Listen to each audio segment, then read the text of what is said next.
everybody. I wanted to jump on here really quick to get us ready for April 20th when we are back in the classroom and actually doing some graded work. Now, when I say graded work, I don't know if that's going to be an actual score or if it's going to be a pass-fail yet. That information will be available to us as teachers at the end of spring break when OSPI tells us what they want from us. So just for now, knowing that everything is going to be more formal, I want to just make sure that we are all on the same page.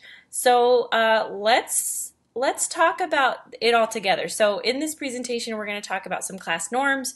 We're going to talk about how to submit online work. A lot of you are doing it great already, but I just want to make sure everybody's on the same page. We're going to talk about what we have left for the rest of the school year and how we're going to tackle photography from home. And we'll talk about downloading Photoshop to your personal computer and a few other things that I'm not remembering right now, but will be very clear at the end of this video. So let's start off by talking about class norms. And so when I mean class norms, I mean expectations, your responsibility as a student, and what I expect from you in how we interact with each other online. So to begin, experiment. I really want you all to be taking risks, okay? This is the time to start figuring out what your voice is as an artist, but also as a human. And also a little pro tip, never delete any photos. And I know that might sound odd, but those kinds of mistakes actually will teach you a lot about your own process. So just take another one, okay? This whole class has always been and will really be about now process over product.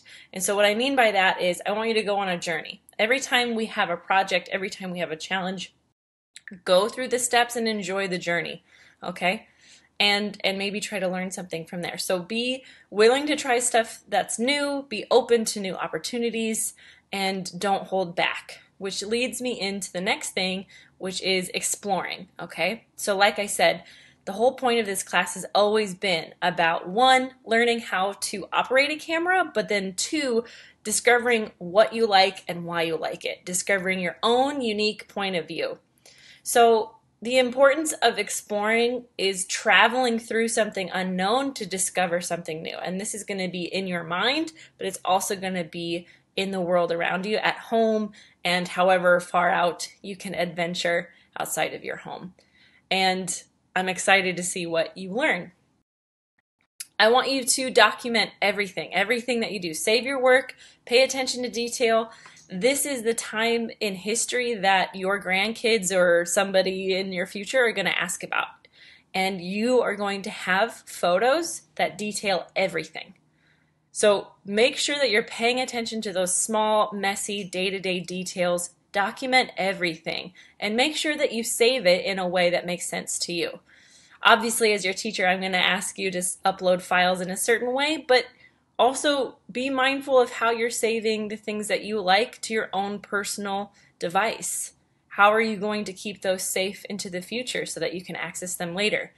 These photos will probably really be helpful too, to help you process things when things start going back to normal. You can look back and see, oh, that's what I learned here during this weird extended time of quarantine. And hopefully this one is obvious, but be intentional. I always want you to be intentional, but really, now that we are scaling back on how we're teaching and hopefully giving you more time to learn, don't rush through the work and understand the choices you make. A lot of the projects that I'm going to be giving you, I'm going to be asking you to type out why you took those photos and what you were thinking. Defend your work. Be excited about it. Don't turn in something that you don't care about, because I don't want to see that. That's a waste of time. This is not the time to be wasting time. So do the work. Communicate with me if that means you have to turn in something late. That's totally fine. I've always had a generous late policy, and that's going to remain the same. So do it, when you have the time and space to do it, and do it when you're excited about it. And baking, so hopefully this is gonna keep recording. I had to take it out.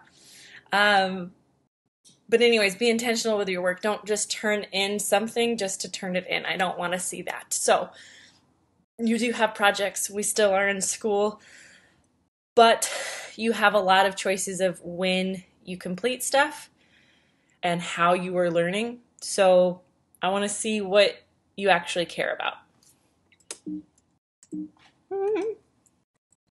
Okay, so that leads me to how our weeks are going to be set up. So I wanted to give you a little overview of how I'm trying to approach the design of this class and what I'm thinking about as I'm trying to teach you new things. So what I've done is I've formulated a formula. That's a little redundant, but you know what I mean. I've designed a formula to use as we go through each week. So let me show you what I mean by that. So you're going to receive a email from me every Monday that has a template like this. It shows Monday, Tuesday, Wednesday, Thursday, Friday, and it'll say what days of the week they are. Let's say 420, 421, blah, blah, blah. And each day is going to tell you what you need to do each day. So the way I've designed this is that on Mondays will be the day when I provide you a video, whether it's me doing this Loom thing, or a reading to do on this week's topic. So when we come back to school on April 20th, we're going to talk about all the different types of photography, and I'm going to have a video for you to watch. After that video, you are going to have a question to answer on Google Classroom, and that means to me that you have actually read the content and you have understood it. So if we have grades, that'll be worth a couple of points. If not, it will go towards your pass, no pass situation, okay? Then on Tuesday and Wednesday, you're going to be working on a project that relates to that week's topic, okay? So for the week of April 20th, you're going to learn about different photo types, and then the project is going to be related to, take several photos in different types. So you're going to have an assignment that's like take photo of a fashion photo, a sports action photo, a nature photo, blah, blah, blah, blah. Okay. So you'll have all day with Tuesday and Wednesday to work on that project.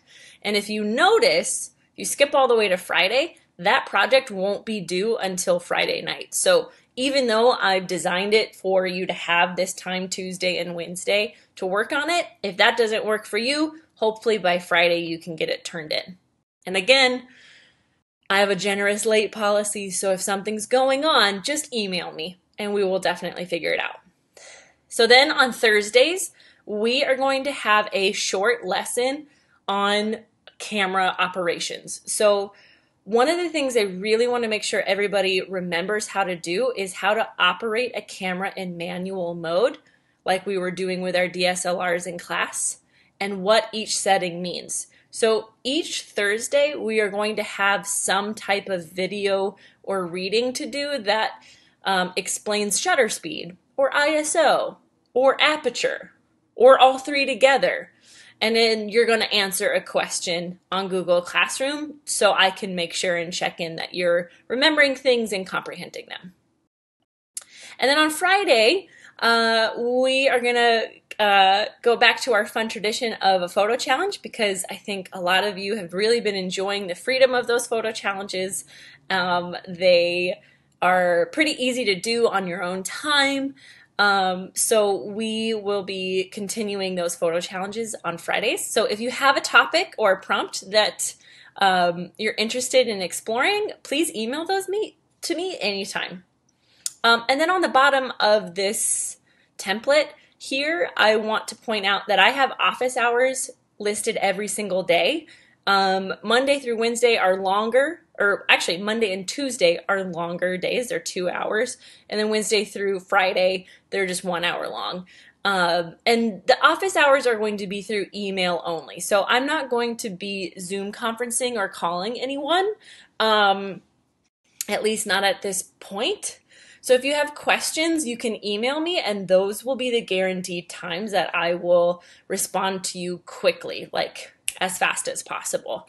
Obviously, I'll be checking my email all day, so if you end up asking me a question outside of those times, my response time will be a little bit slower, but you'll definitely still get a response from me. So, okay.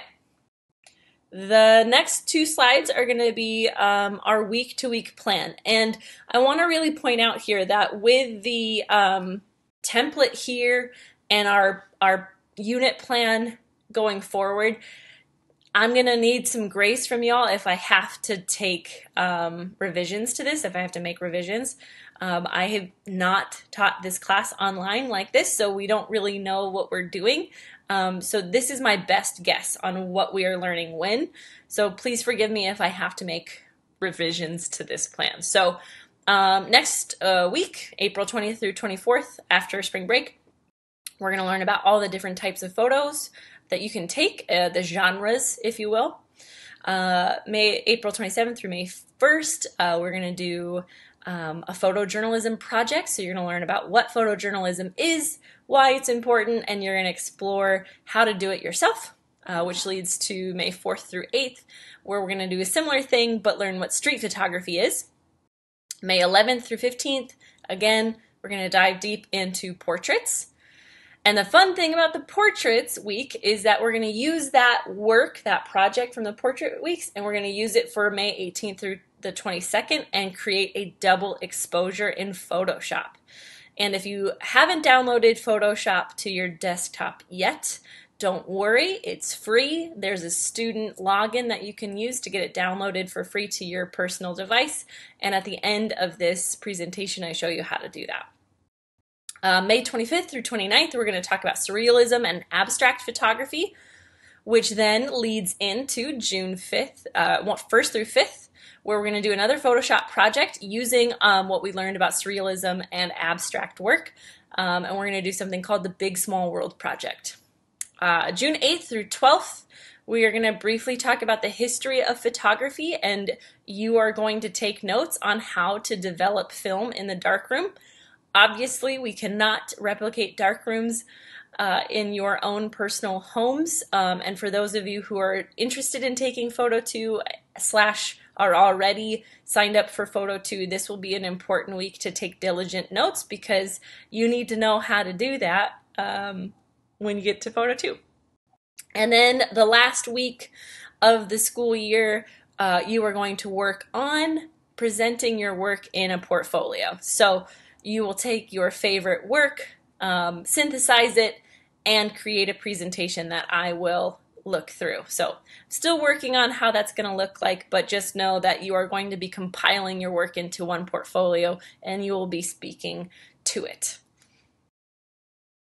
So this is where I want to kind of pause the presentation and really make sure everybody knows how to turn in work and where to find daily work. So again, every Monday at 8 a.m., I will be sending an email through Skyward that includes that template that we were talking about, the Monday through Friday template of this is what we're doing this day, this is what we're doing this day, blah, blah, blah.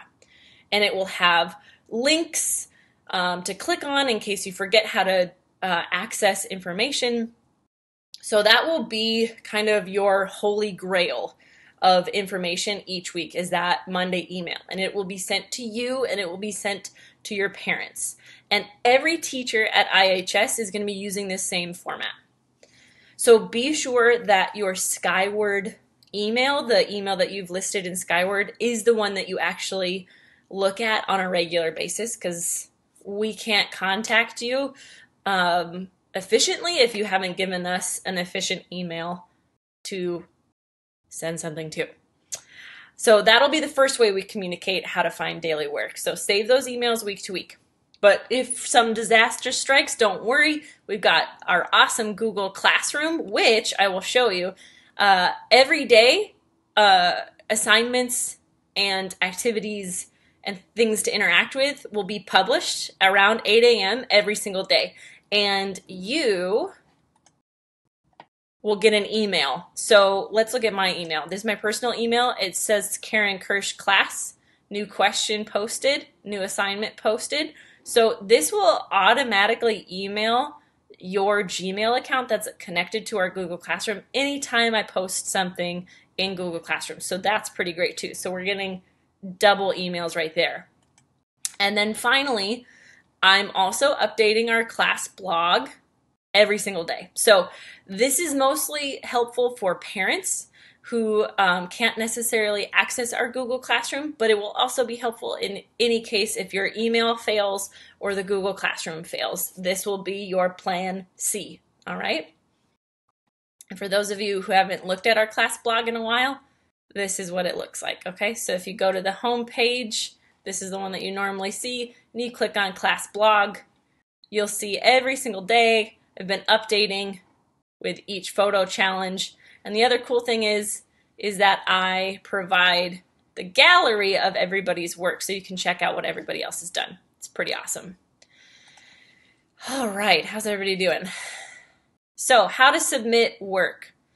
I've noticed that about 80% of you who've been participating in the daily photo challenges have been submitting work without hitch, but for those of you who might be struggling a little bit on how this all works, I wanted to make sure that you understood how to do it. So first of all, if you haven't joined our Google Classroom, I have about 30 students that haven't, follow these directions. Pause the video now and follow these directions. Our class code is listed in step 5 and it's highlighted. I've also sent an email today and multiple times before that with these directions. So hopefully you have those accessible. And if you have any questions at all, please just email me and I am so happy to help you navigate Google Classroom and how to join. So if you're one of the 30 students that haven't joined our Google Classroom, it's different than your Google Drive. Pause the video right now and follow steps 1 through 8 on the screen to join Google Classroom. And pause and unpause. So for those of you who are already in Google Classroom and submitting work, make sure that you're submitting work correctly. So that means you're going to click on today's assignment, you're going to hit View Assignment, and then there's going to be an answer box up at the right-hand corner where it says Your Answer and Turn In. So I'm going to show you from my side. I made myself a student, and this is what our Google Classroom looks like. There's a stream, which is like a daily feed, and so the thing that's listed at the top here, that's the most recent assignment that I've assigned folks.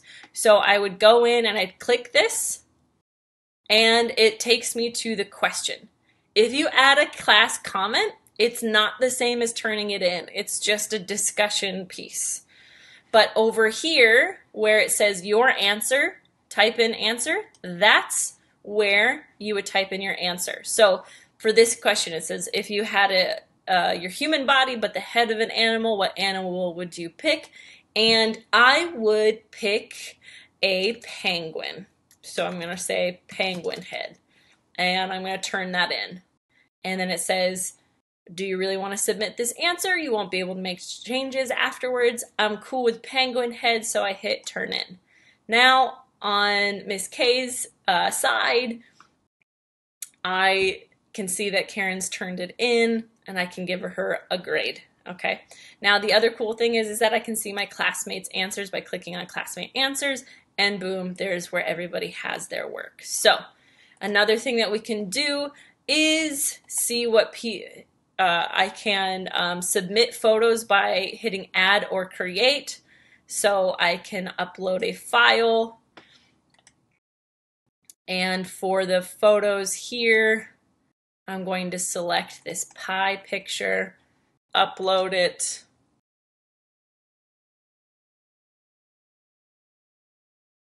And I can send Miss K private comments saying, I love pie. And I can, and that just goes straight to Miss K. It doesn't go to the whole classroom. If I right here, if I typed in I love pie, then the whole class would see it. But if I type it over here, it just goes to Miss K. And then I turn it in. And I say, do I actually want to turn it in? Yes, I do. Rad, perfect, and it's submitted, okay? So that's how you submit stuff on Google Classroom. If you have any questions, again, please just email me. I'm so happy to help. Moving on, there's a lot of information here. So we are at the end of our presentation. This part will go really fast. So if you have not downloaded Photoshop to your personal device, please pay attention to this next part. Click on this hyperlink here and it will download to your computer, okay? You will log in to Adobe Cloud using your student information. So when you click on this hyperlink, it will send you to these directions here, okay? You just follow them step by step and you will be able to download Photoshop to your device for free. It is slick, it is awesome. Please do so by April 20th. All right, if you have any questions at all about this presentation, please don't hesitate to ask. Email me at kirschk@issaquah.wednet.edu. And I will see you all very soon. Have a great spring break. And if you're watching this after spring break, I hope it was fun.